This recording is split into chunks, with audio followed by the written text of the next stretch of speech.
Hola amigos. La compañía fantasma que le disparó al misterioso Sea King. Un grupo de soldados argentinos revela que la madrugada del 18 de mayo balearon un helicóptero británico.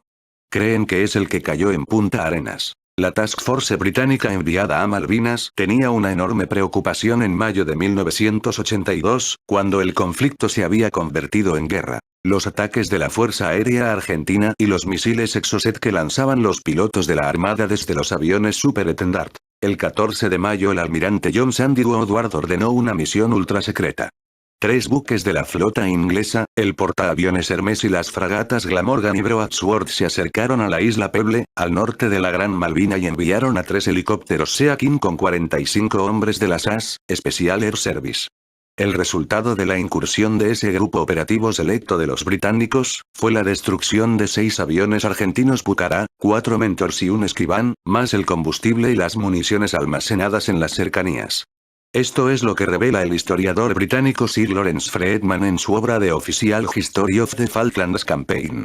Freedman y documentos ingleses desclasificados recientemente también dan cuenta de otra misión británica aprobada el 23 de abril por el gabinete de guerra de Thatcher. Atacar las bases argentinas en el continente. Los ingleses querían destruir la base aeronaval de Río Grande, de donde salían las principales misiones aéreas de la Argentina y los temidos Superetendard de la Armada, cargados con los pocos Exocet con los que contaba el país. Solo 6 misiles. El 14 de mayo el gabinete de guerra inglés aprobó otra misión secreta, esta vez contra el continente argentino. El plan consistía en enviar helicópteros Sea King, con fuerzas SAS, para dejarlos lo más cerca posible de Río Grande para retirarse después al otro lado de la frontera chilena, luego de lo cual la tripulación hundiría el helicóptero para entregarse más tarde a las autoridades chilenas, narra Freedman. En la tarde del 17 de mayo el portaaviones Invincible y la Broadsword se acercaron a las costas argentinas. Algunos periodistas memoriosos recuerdan una alerta roja y apagón en Comodoro Rivadavia, y testimonios posteriores sobre una espectral aparición, en la noche y en silencio, de los buques ingleses al alcance de la mano de las costas argentinas. Uno de los Sea King del Invincible, matrícula SA-290, despegó con 8 hombres del SAS en una primera misión de exploración e inteligencia a la que seguiría otra todavía más audaz. Ni Freedman, ni los documentos desclasificados explican con claridad qué sucedió con el helicóptero. Los británicos admiten que la máquina 2 como consecuencia del mal tiempo, cayó en la costa chilena a 16 kilómetros de Punta Arenas y a 24 de donde estaba previsto. Pero no había mal tiempo aquella noche del 17 al 18 de mayo, a no ser por una densa niebla que cubría Río Gallegos y buena parte del sur argentino. Londres informó días después que la máquina estaba en misión de reconocimiento y había tenido problemas debido al mal tiempo y se había perdido seguramente cuando trataba de llegar a Punta Arenas para hacer un aterrizaje de emergencia, cita Freedman. El 25 de mayo 3 soldados ingleses, los pilotos y un navegante del Sea King, aparecieron sanos y salvos en Chile y fueron llevados a Santiago.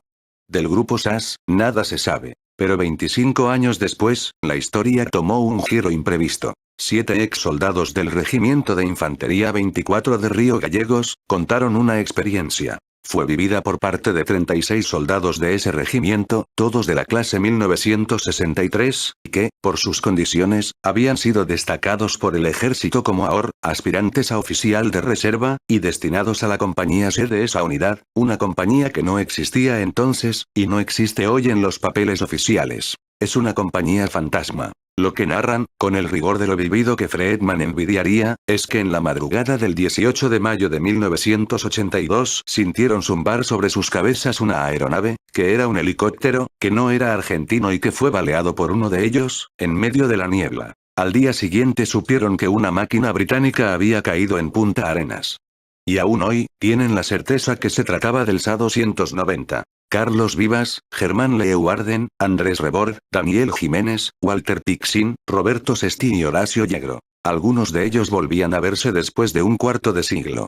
Varios aportaron sus recuerdos de guerra, fotos, las chapas identificatorias que colgaron de sus cuellos, las cartas enviadas a sus familias. Vivas y Pixin, el soldado que baleó al helicóptero, llevaron la voz cantante del grupo y el resto aportó datos más precisos, más nítidos. Esta historia la hemos contado muchas veces a nuestras familias y amigos. La conocen quienes eran nuestros jefes en el regimiento, pero nunca hemos sido vistos como veteranos de guerra o como participantes del conflicto. Ninguno de nosotros busca una pensión de veterano.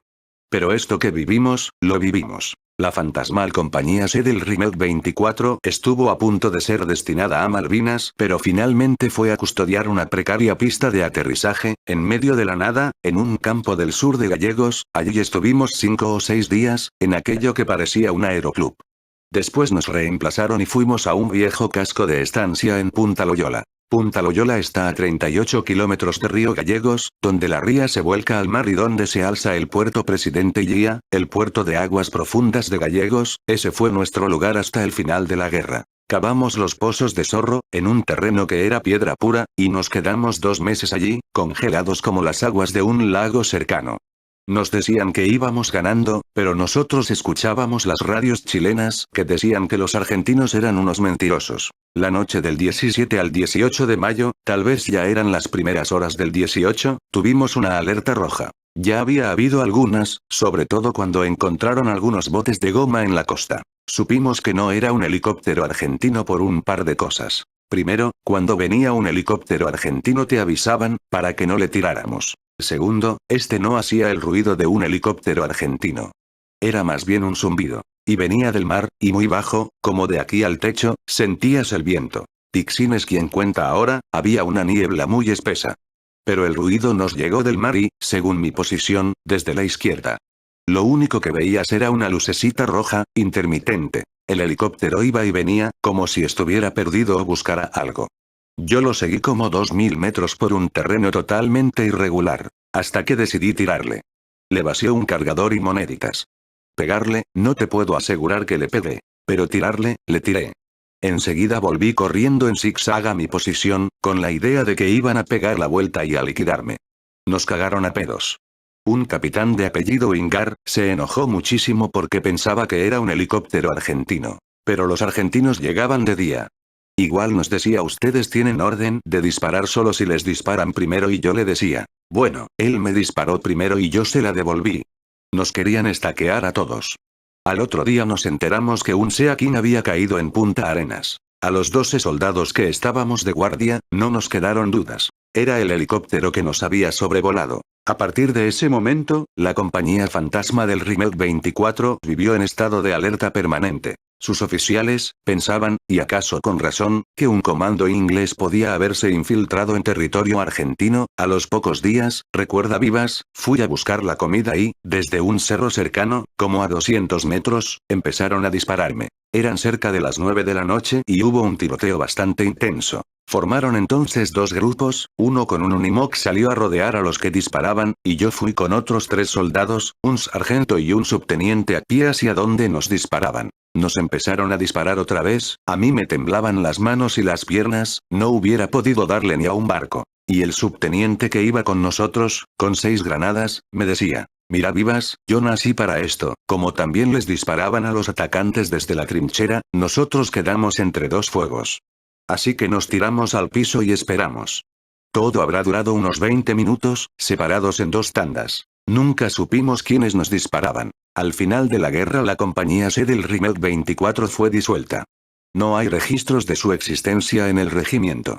Sus soldados tienen un certificado de servicio militar cumplido allí, pero no figura la compañía C como su destino. Un secreto tan insondable casi, como la misión británica en territorio argentino. Pese a esa frustrada misión de reconocimiento, Gran Bretaña siguió los preparativos de la segunda fase del plan, un tanto suicida, que consistía en el desembarco de 55 miembros del SAS desde un avión Hércules en un punto cercano a Río Gallegos. Una vez que hubieran destruido los Etendard, cuenta Friedman con algo de tino, se los habría sacado del lugar, no se sabe con certeza cómo.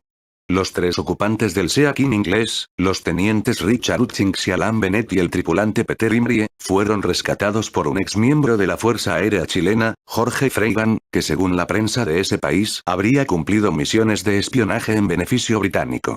Desde Santiago Hutchings, Bennett e Imrie fueron enviados a Londres. Contaron que habían tenido un problema en el motor del Sea King y que se habían dirigido a unas colinas.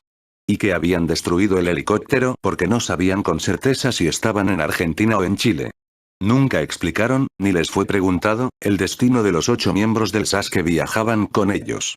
Los 3 fueron condecorados al final de la guerra. Bueno amigos, eso es todo, los saluda Josecito, hasta pronto.